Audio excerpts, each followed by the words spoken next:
So many of us are on the quest to look younger and healthier. And these days, there are so many options to choose from, depending on what you're looking for.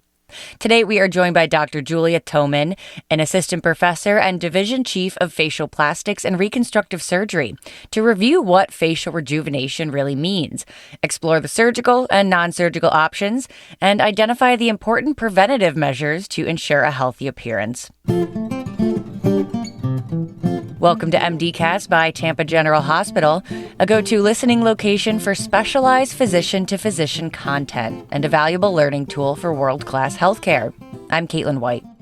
Now, Dr. Toman, start us off today with giving us a definition. What does facial rejuvenation mean? So facial rejuvenation can mean a wide variety of things. It depends on sort of what the concerns are of patients coming into your office. So in a broad practice setting, you'll have patients who are coming in who have gotten a little older and are starting to notice some of those changes that we don't particularly care for as time moves on for us. And so for those patients, you're going to have a very distinct set of needs. But you also have patients who come in who have potentially had a trauma.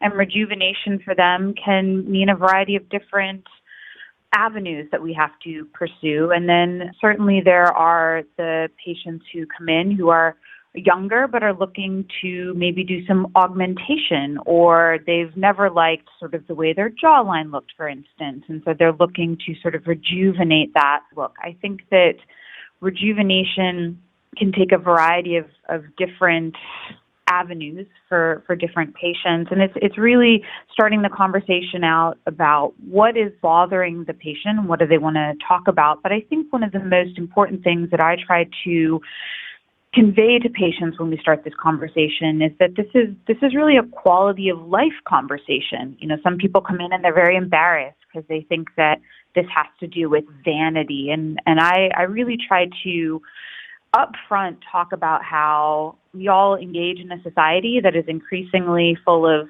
selfies and different social media, and people are often very judged by their appearance. And, you know, we can have a sociologic debate about that, but that's the reality of how people engage in society. And quality of life rejuvenation is incredibly important to people's both functional as how they engage in society, getting a job, et cetera, but also how they feel about themselves and how they put themselves out both in a professional and a social setting. No, absolutely. I 100% agree.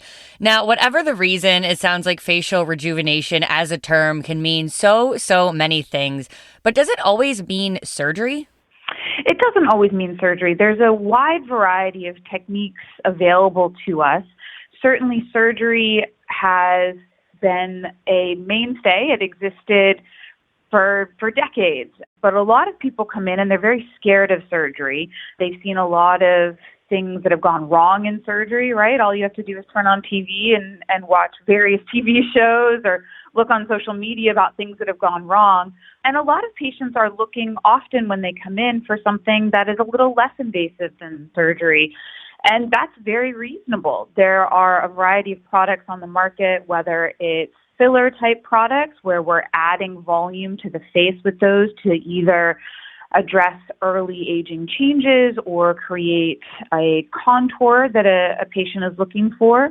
There's also neurotoxins, which, you know, people are most familiar with Botox, but there's a whole slew of different things on the market that do that same function of decreasing the muscular movement in the face and getting rid of some of those fine dynamic lines that some of us start to notice and want to get rid of. And so in addition to that, there's also some laser resurfacing that can be done for the skin that helps to rejuvenate the appearance without surgery. So let's touch on some of the ones you already mentioned in the non-surgical category. When we're talking about neurotoxins and fillers, I mean, these are non-surgical, but just how easy or, you know, what's the process like if it's non-surgical? Is it still pretty in and out? Yeah, so these are really accessible. It's a in and out. You come into the office, you are, awake, you're in the exam room. We typically will put some topical numbing just to make people comfortable because there is a poke with a needle, but it's a very small needle, and people go back to work right after doing it. There is a small risk of getting a small bruise, which can be covered up with makeup. There are obviously always risks in doing these types of things, which, you have to have a conversation with your provider about, but these are very rare, especially in the hands of someone who is experienced in doing these things. And so it's a really great option for people who don't have a lot of downtime and are looking to address some early changes, and just appreciating that there is sort of a limit to what can be accomplished with these. But for many patients, this is a fantastic option, especially as they're easing into the conversation about rejuvenation. Absolutely. And how about maybe what people would think of as more traditional, these surgical options of facial rejuvenation? What are our options there? Absolutely. And so there's a wide variety of changes that we'll see in the face as we get more mature. A lot of patients come in and they're concerned about the extra skin on their neck. Then we also see other changes in the contour of the face. And, we go from a more heart-shaped, youthful appearance to a more square shape, which we tend to associate with being a little older. And oftentimes people might come in and they'll say, well, I just hate my neck. But really, when you have a chance to talk to them, they also don't love their jawline, and they don't love the square shape of their face, and really moving some of that volume back from where it came over the cheekbones. I always tell people, it's good to be comprehensive about what they want to approach. So, for instance, if you do just a neck lift, because people want to inevitably be as minimalist as possible, people want to look natural, and that's a very normal thing that people are worried about. But I'll often remind people that you wouldn't paint half a wall, and so it's really good if we're going to go through the process of making sure we're addressing things that won't highlight other changes if we fail to address those. And so I really try to be comprehensive in addressing, is it cheekbones, jawbone, neckline, to the collarbones?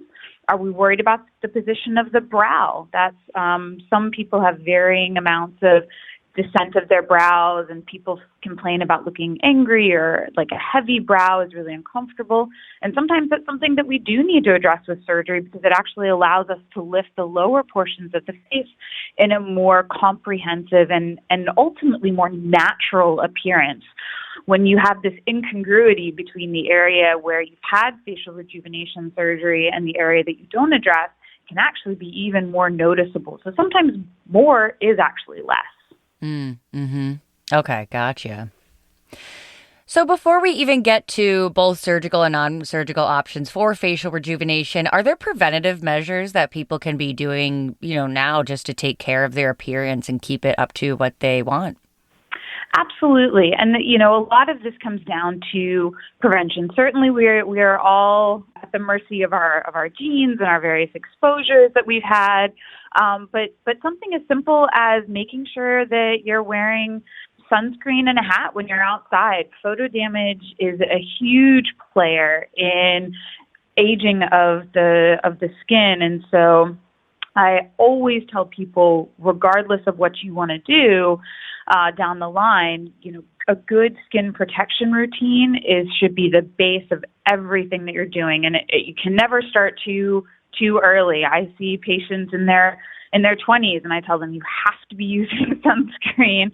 Please stop, exposing your skin. We all love that golden glow, but it's not going to serve you well in the long run. Absolutely. I know I've been getting pretty on top of my skincare routine and my sunscreen as well. Well, wrapping up here, Doctor, you mentioned age, and that's my last question here. When should someone start the process of facial rejuvenation if that's something they're worried about? Yeah, and that's something that's variable for a lot of different patients. I tell people the time to do something is when it bothers you enough to do something about it. And for some people, they start noticing changes in their even mid-30s, and that's a great opportunity to start with something that's maybe a little less invasive, start masking some of those changes.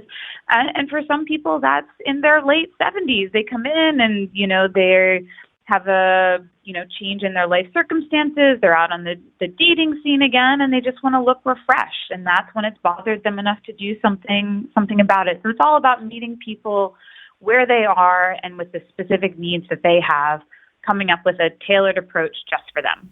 Well, such a great conversation, Doctor. Thank you so much for your time today.